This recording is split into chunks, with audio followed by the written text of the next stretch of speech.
चेहरे पर अपनी लव मैरिज की खुशी साफ झलक रही थी।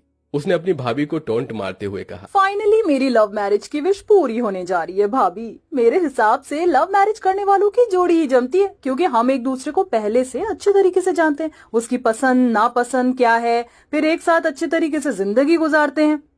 लेकिन अरेंज मैरिज में बहुत डिफिकल्टी आती है। अब अपना और भैया का हाल देख लीजिए। भगवान करे तुम्हारी लव मैरिज अच्छी चले मेरी प्यारी ननद। और फिर रस्मों रिवाजों के साथ अंजलि शादी करके अपने पंजाबी ससुराल में आ जाती है, जहां अब उसके लिए सब कुछ बदलने वाला था। प्रीतो ने मुंह सुझाकर स्वागत किया।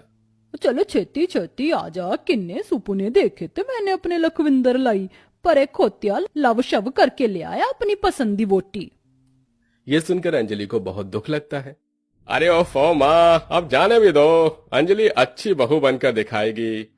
अगली सुबह अंजलि जल्दी से नहा धोकर साड़ी पहनकर सज धज कर किचन में आती है, लेकिन प्रीतो साड़ी के लिए उसे टोकती है।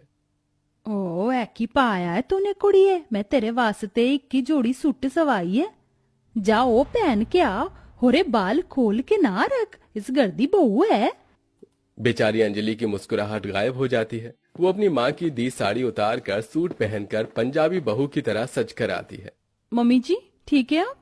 ए हुई ना गल, अब लग रही सी तू इस घर की बहू। चल जल्दी से छोले भटूरे, राजमा चावल, गोभी दे पराठे, आलू दे परोठे बना ले। अपनी पंजाबी सास के दिए ऑर्डर में इतना कुछ सुनकर अंजलि का सिर जैसे चक्कर खाने लगता है, क्योंकि आज से पहले उसने अपने मायके में कभी खाना नहीं बनाया था। जैसे तैसे वो कच्चा पक्का खाना बनाकर लाती है, जिस पर प्रीतो उसे बहुत सुनाती है। फिट्टे मुंह तेरे, अरे ओ खसमानू खानिया की बना दिता, पता नहीं केहो जेही बहू लाया तू लकी। अपनी मम्मी को गुस्से में देखकर लकी एक शब्द नहीं बोलता, जिसके साथ अंजलि का लव मैरिज का भ्रम टूटने लगता है।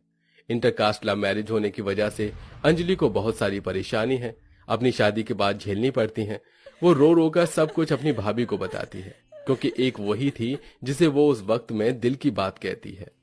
भाभी आपने ठीक कहा था, अरेंज मैरिज लव मैरिज से ज्यादा अच्छी होती है। मुझे लगता था लव मैरिज करके मैं बहुत खुश रहूंगी, बट आज मुझे समझ में आया कि अरेंज मैरिज हो या लव मैरिज, हर जगह लड़की को ही ससुराल में एडजस्ट करना ही पड़ता है।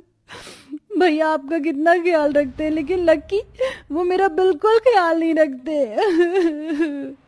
कहते कहते अंजलि फूट फूट कर रोने लग गई। अंजलि रो मत, मैं और तुम्हारे भैया लक्की जी से बात करेंगे। अपनी नंद के बिगड़ते रिश्ते को देखकर प्रतीक्षा उसके पति से बात करती है और उसके ससुराल में आकर प्रीतो से भी बात करके मसले को सुलझाती है, जिससे अंजलि की लव मैरिज टूटने से बच जाती है। और मैनू माफ कर दे बहू, मैं तेनू समझ ही नहीं सी, पर अब तू मेरी बहू नहीं बेटी है जी। अंजलि अपनी सास के गले लग गई और दोनों नंद भाभी अपनी शादीशुदा जिंदगी में खुशी खुशी रहने लगी। लेकिन अच्छी शादी चलने के लिए लव मैरिज नहीं, बल्कि एक अच्छी पार्टनर का होना जरूरी है।